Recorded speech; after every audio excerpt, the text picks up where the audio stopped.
Government. Government is a result of the evolution of societal organization. It started with families and small bands and passed through tribes, through organized states, to the interplay of those states on a global scale. While government may begin with the management of family resources, it extends as a vehicle for people with no familial or other ties of loyalty to live in close proximity with a decreased risk of conflict. Government in the ideal sense is an increasingly necessary and valuable institution in an increasingly populated world. Many different forms of government have been explored, but all exist as a means of instituting order by introducing mechanisms to deal with conflict. In other words, the existence of government decreases uncertainty and allows a stable platform on which people may arrange their livelihood or have it arranged for them. Ideally, government, as an organ created and regulated by people, allows the best common practices of man to rule, but this is not always what happens.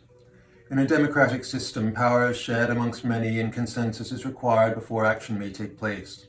The required consensus institutes a degree of inefficiency into the decision-making process. This decreases the potential for insufficiently considered action to be taken in response to rising issues and guards against the possibility of malign courses of action being taken in the interests of a few.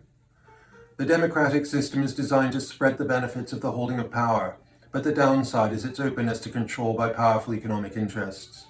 Although in the West mankind is steeped in the notion that democracy is the enlightened form of government, the truth is that it is merely apparently the safest option. The word apparent in this case is important. For a non-ruling member of society, the opportunity for self-determination in a democratic system has the potential to be preferable to the total dominance potentially experienced in an autocracy, and preferable to the sense of corruption and victimization prevalent in an oligarchy.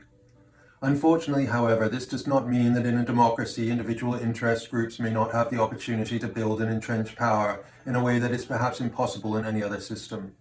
Also, in a democracy, there is the greatest opportunity for policy to be guided by the least competent in the society. The democratic political system finds itself based more and more on image, and in this age of all-pervasive media, what matters is reaching the largest audience with the most enticing message, not the most intelligent audience with the soundest argument.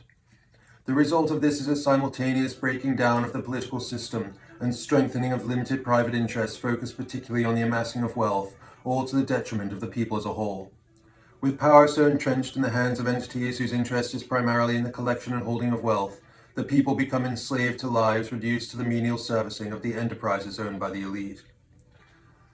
The workers are inundated with media that influences them to tie their happiness to the accumulation of the goods and services produced by the companies they work for. The media is designed to keep them thinking within very particular parameters. They are distracted from considering what more there could be to life. The nature of the funding of such media means that it is prevented from ever opposing in any meaningful way the consolidation of wealth and power by the elite. Members of government, meanwhile, become increasingly influenced by contributions from these entities, and the government policy they institute is increasingly directed towards the protection of these entities in the name of stability.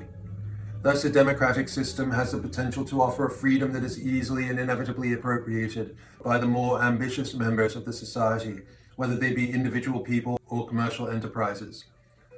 In an oligarchic system, power is in the hands of a limited number of people or entities. It does not matter whether those are of an hereditary elite, a small military class, or a handful of businessmen or corporate interests. It is the rule of the few over the many. An oligarchy is a situation in which particular interests have gained control over the nation's resources. As with an autocracy, the hope is that those entities with no effective oversight will use the power they hold in such a way as will benefit the whole. The likelihood, though, is that they will not. Generally, entities that hold power seek to consolidate and increase that power regardless of the effect their behavior has on others. What starts out as short-sighted greed and ambition turns into a sense of entitlement. The potential for civic unrest and political and economic uncertainty increase because, as power has been consolidated in the hands of a few to benefit those few, those in the community who are without a voice inevitably become resentful of it. The resentment is fed with the realization of the difficulty or impossibility of wresting that power back without violence. The difficulty or impossibility stems from the fact that whatever political structures remain in place become puppets of the actual economic powers that control the resources of the nation. The ability for the government to undo the consolidation ceases to exist. One certainty is that the oligarchic controllers will continue to seek and protect power. This very action of self-preservation brings about distrust between those entities, and that distrust results in instability as they fight between themselves instead of genuinely looking to increase well-being across the society. In an autocratic system, the will of a single person rules, and the people are subject to the ruler's personal interests, whether they are detrimental or beneficial to the people and nation as a whole. In the malign sense, the people might be subject to the autocrat's greed, cruelty, or other psychopathy. In such a case, the people suffer the resulting mismanagement of resources, lack of freedom to discover a course of life that they would otherwise choose, and the potentially dire repercussions of acting out the ruler's will, or acting in opposition to the ruler's will. In the other extreme, in the case of a beneficent autocrat, the people might prosper with well-managed resources and well-handled, efficient responses to conflict such that the quality of life is heightened for the autocrat's subjects. In either case, where the power is in the hands of a single person, and where that power is absolute, the government may act with a single-minded efficiency rarely possible where power is shared and consensus must first be reached before action may be taken. Only such singularity of power can be considered capable of undoing deep-seated corruption in a fallen society where powerful entrenched entities are present. Usually, though, those who rise to power are only able to do so through ambition, and even where good intentions exist, power corrupts and the autocrat becomes despised. Further, no autocrat can live forever, and in his absence a power vacuum is left behind. The question becomes what will fill it, and the answer, unfortunately, is often chaos and violence, in which corruption rules and control of resources fall into the hands of the most ferociously ambitious. Aristocracy, etymologically, means rule of the best. In practice, it simply means rule by those who have so entrenched their wealth and power that, regardless of competence, they hold hereditary entitlement to rule. Although ancestors may have proved their honor or competence in the past, and thus established a basis of right on which to hold influence, there is no certainty that such capability is in fact passed down through the generations on the basis of genetic or experiential influence. In certain situations, entrenched wealth based in land ownership, for example, may act as a foil to the influence of entrenched wealth derived from other commercial pursuits. However, though this may be at times an almost invaluable benefit, it does not change the fundamental injustice of a system of society in which the power of influence is held by those most effective at accumulating and sustaining monetary wealth with only minor, if any, consideration of other factors. Governments, in fact, fall into as many forms as there are governments in the world. No two are the same.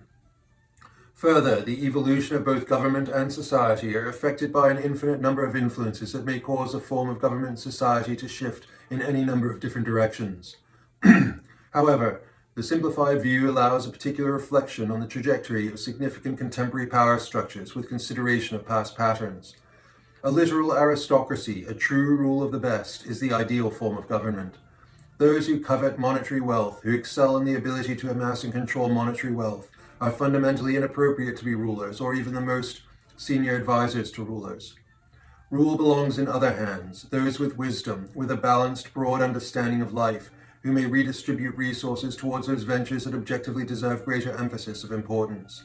The only way that such a system might be accomplished would be through the collapse of democratic government into a corrupt oligarchy made of an elite of wealthy individuals and corporate interests, who, by acting solely in their own interests, increasingly hoard the wealth of the nation until the average citizenry reach a point of dissatisfaction and, led by someone of particular vigor and capability, manage to overthrow the oligarchs so as to establish an autocracy that, by single-minded power and capability, enforces a restructuring of government in order to establish a system in which an aristocracy of the wise, with very particular safeguards in place, may rule after his death. But that is not a likely outcome.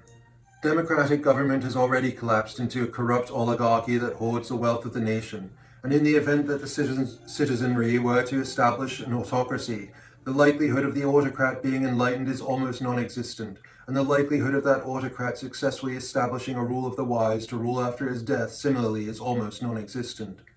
For that reason, government cannot be expected to effectively approach the most fundamental issues that mankind faces. The problem begins earlier. By the time people enter into government, their paths have already been set. Creative destruction in the context of government applies to every investment of human influence. Government exists because entities exist in environments that consist of other entities that all manifest their respective influence to the extent of their potential when set within the balance of their environment. Government is the management of relationships in an environment. It has two fronts, internal and external. Internal government is governance. External government is regulation. Entities exude their influence into their environments. Their influence is accepted by the environment to the extent it is compatible with other influences from competing entities. A multitude of factors affect the extent of the allowance of the influence. This is the receptiveness of the environment to the influence. It starts with common principle. It ends with common desired result. Receptiveness is based on trust. Trust is a mechanism that is rooted in the protection of self-interest. Self-interest is always focused on the present, even when it takes past or future consideration into account. Receptiveness is the degree of trust placed on a given influence based on prior experience of expressive pattern. Where there is no experience of prior pattern, trust is diminished as a result of prudent vigilance. This is itself a response based on prior pattern, which teaches that some manifestation is a benefit and some manifestation is a detriment to the viewing entity. Prudent vigilance requires that entities entering an environment are diagnosed by that environment for potential threats. This is the social immune system. Just as the individual body indicates what it requires, so too does it indicate when it is threatened by acting to repel the threat. The social immune system is embodied in government. First, in the expectation that the individual will govern themselves to act in accordance with the established wishes of the environment. Second, in the mechanisms of response that the environment employs to limit influences that place its own desired state of being at risk. The origins of both internal governance and external regulation are instilled in hereditary existence. The baby does not need to learn to cry. The parent does not need to learn to respond to the crying baby.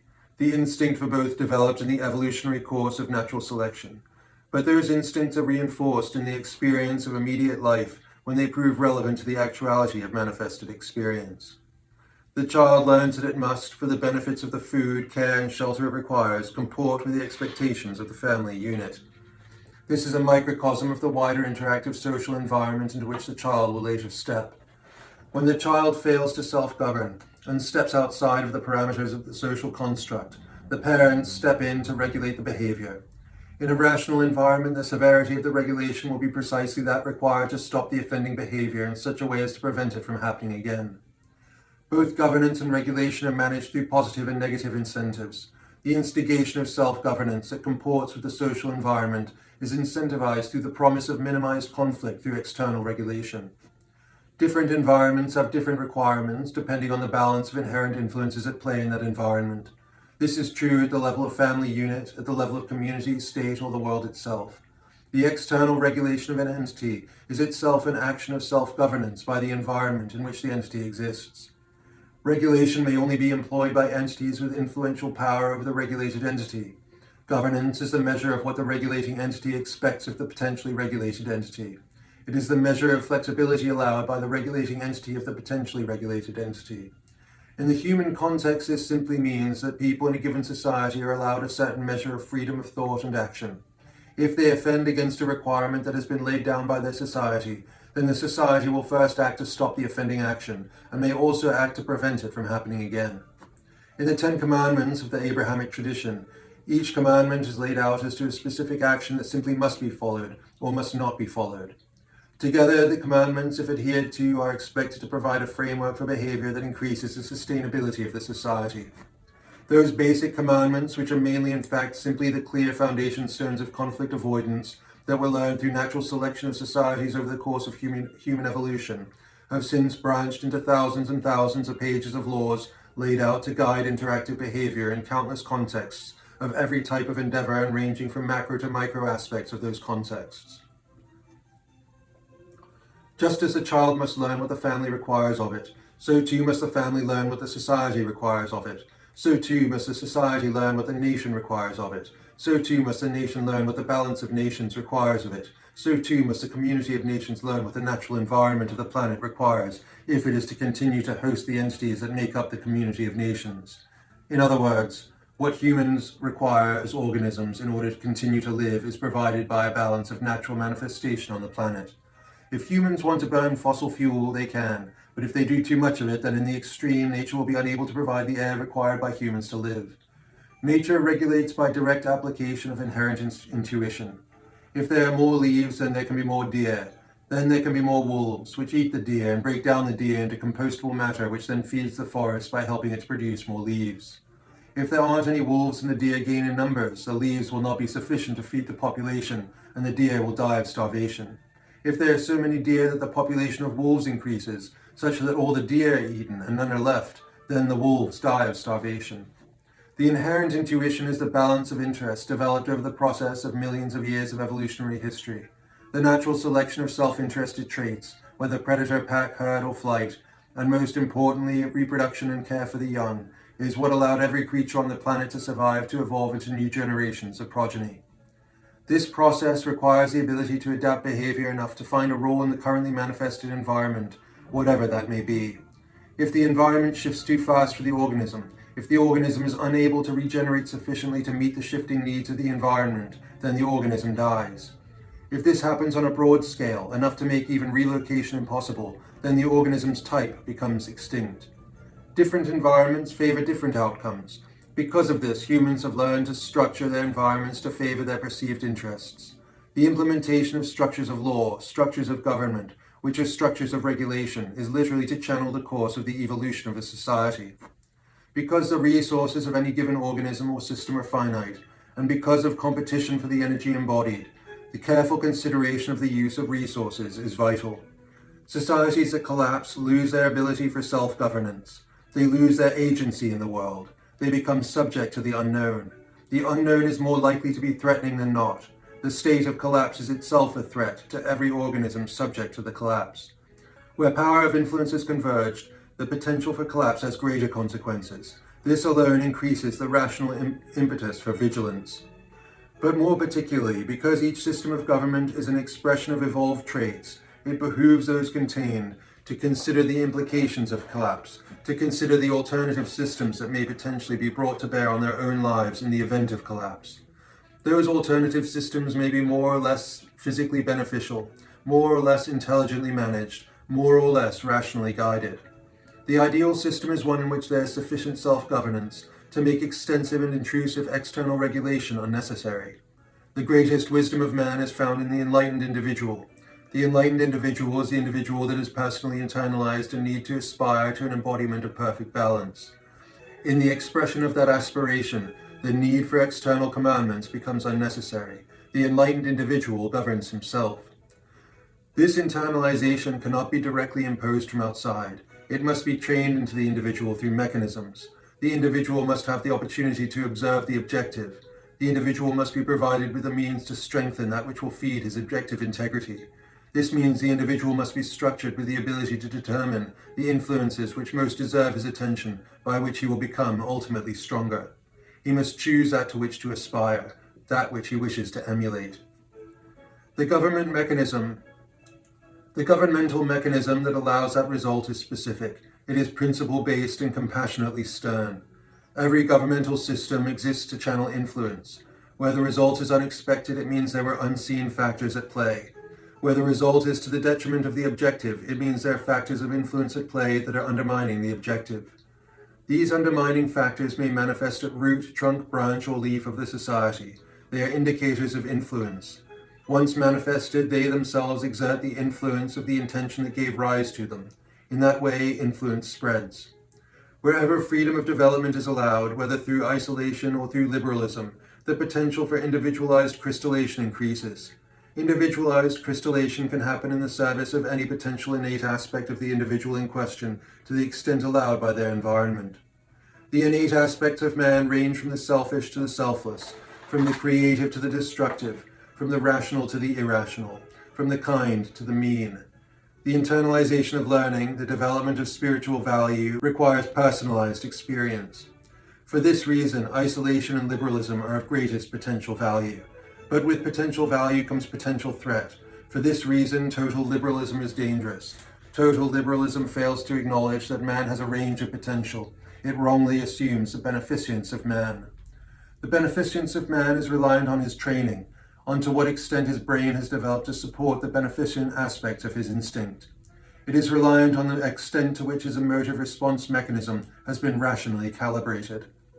The foundational role of government is to support parents in the development in children of the ability to recognize competing influences, to determine their characteristics, to rationally map their objectives, and to choose to support those whose objectives are most closely aligned with a positive evolution towards inspired balance.